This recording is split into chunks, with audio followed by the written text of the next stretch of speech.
did you say? What did you say? This is Daria Valkenburg. Do you have hearing loss? I do. I am Annie Lee McDonald, and I have hearing loss, and I wear 2 hearing aids. I'm deaf in my right ear. The number one issue of importance to anyone with hearing loss is being able to communicate. As businesses, services, and professional offices, such as your doctor or lawyer, become more aware of the importance of hearing accessibility, they have asked us for a few key tips on how to improve communications with clients and colleagues who have hearing loss. That's the subject of this episode.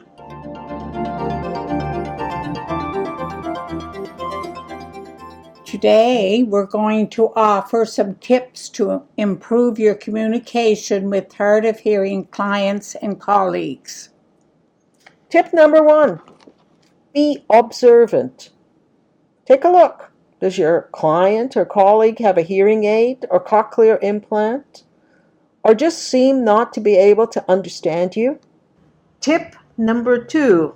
Before discussing issues, take a moment to discuss general issues or ask a question to see if you were understood, such as, how's the weather? Did you have trouble finding the office? If you get unrelated answers, you may have a person with a hearing loss. Tip number 3. Ask the client or your colleague to repeat or rephrase what you said. If they didn't understand you, they may not have heard you correctly. Contractions are a terrible bane for people with hearing loss. We can't tell the difference between can't and can, so use some sort of modifier such as unfortunately you can't or fortunately you can. Tip number 4. Post a sign on your desk or boardroom saying, if you are hard of hearing, let me know.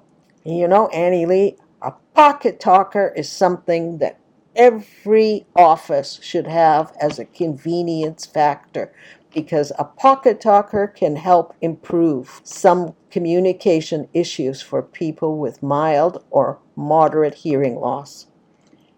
Tip number 5. Remove unnecessary noise such as a radio playing, fans running, and close any doors to the room you are meeting in. Tip number 6. Speak clearly and let your client or colleague always see your face when you talk. Many hard of hearing people use speech reading techniques to help them hear. Don't look down at your papers and mumble.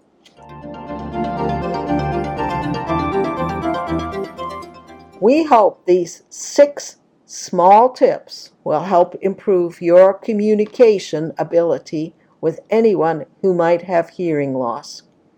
Catch you next time. Don't forget, we are always love to hear from you. Send us an email at hearpei@gmail.com.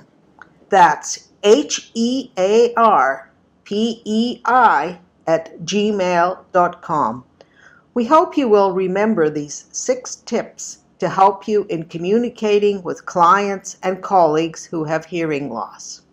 If you are the client or colleague with hearing loss, please be upfront, not only about your hearing loss, but what accommodations are needed to help you hear better. Do please listen to our other podcasts which offer more insights on hearing loss issues. This podcast was sponsored by a grant from Resource Abilities with excellent technical production by Wendy Natras. We hope you enjoyed this podcast and have learned some new tips and tricks for hearing loss accessibility. In today's world, you're hearing all kinds of sounds, and you must have coping strategies to be able to hear what you want to hear and be able to put in the background what you don't want to hear. Join us on our next podcast of What Did You Say?